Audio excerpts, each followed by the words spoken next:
गर्मियों का मौसम आ गया है, स्कूल की छुट्टियां भी हो गई हैं। शिवम और शुभी साथ में फुटबॉल खेल रहे हैं। तभी माँ ने बुलाया, शिवम, शुभी, अंदर आओ।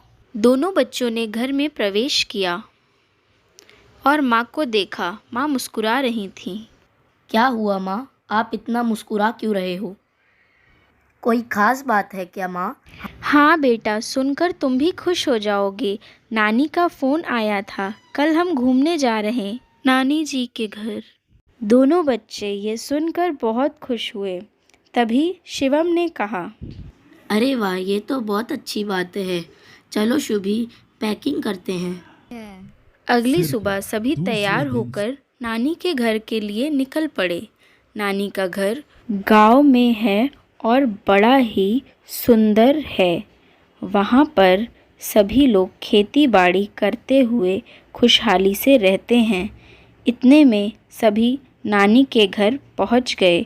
नानी और नानू द्वार पर ही खड़े उनका इंतज़ार कर रहे थे। तभी नाना जी ने बच्चों को अपने पास बुलाया।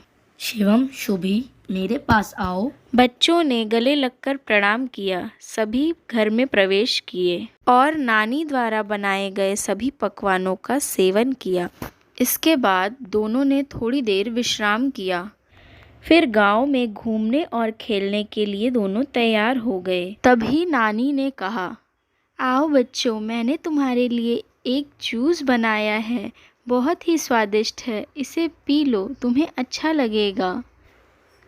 दोनों बच्चों ने जूस पी लिया। इसके बाद वे दोनों नानी के साथ बगीचे में गए। वहाँ उन्होंने आम के पेड़ पर लगे झूले में खूब मस्ती की और नानी से बहुत सारी बातें की। फिर नाना जी उन्हें गांव घुमाने ले गए। उन्हें लौटते शाम हो गई। रात्रि भोजन पर शिवम, नानी, हमें आप खिलाइए। शुभी, नानी मुझे भी। नानी, हाँ बच्चों, आओ मेरे पास। दोनों बच्चों ने नानी के हाथों से पेट भर के खाना खाया। फिर सभी सोने के लिए कमरे में गए। तब शिवम ने कहा, नानी, यहाँ तो बहुत गर्मी है, पंखा भी गर्म हवा दे रहा है। यहाँ एसी नहीं है, हमें तो एसी की आदत है।